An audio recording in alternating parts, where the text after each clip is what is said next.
from a leadership perspective, right? What processes do you kind of encourage your team to have when we are deploying this type of solution? Because you mentioned, right, patients today, they are a little bit they were a little bit averse to AI technologies, right? But when we start introducing technology, you mentioned about change management, right? If you would have one advice to fellow healthcare leaders like yourself, what would it be to share that what you have done or encouraged that enable such a successful rollout of AI solutions in your organization? Well, Wei Chun, that's a big ask. I wouldn't. Yeah, that's like asking an expert. So I feel really challenged to answer that. But okay, I mean, I'll just share our view basically on that.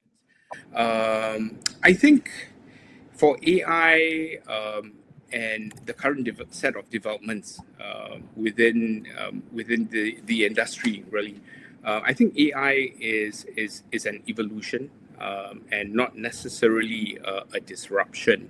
And I think I have to go back really to what I said earlier, that it is like quite infrastructure, and it has to integrate with the processes we already have in place. Very often technology is seen as a little bit disruptive. I'm not talking about disruptive technology per se, but even for technology to help with a process, sometimes it changes the entire process completely. But for us, I think we are still very focused on reducing the manual burden, especially for the education of patients, and other very useful and important things as well, like follow-up reminders that really fit into natural workflows.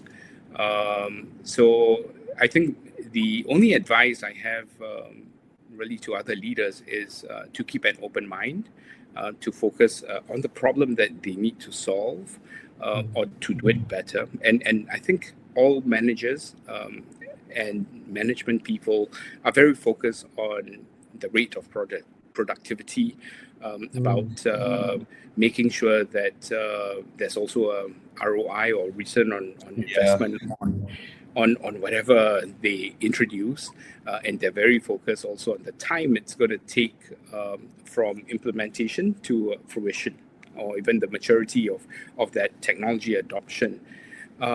So yeah, but ultimately, there's no fear of AI. I think it should feel a lot more like having a well-trained assistant that also needs minimal coaching. And that's been our experience, at least with the solutions we have with you. Right. I really like how you framed that, a quiet assistant, right, that helps you on the background. And really, thank you so much, Ardi, for sharing your insights today. It's really valuable hearing your broader perspective on AI and really real-life experiences at your hospital on how leaders should really think about having small incremental but yet continuous changes on the approach to AI, managing change management, right? But more importantly, around things that you can really measure, right? Not AI for the sake of AI in that particular sense.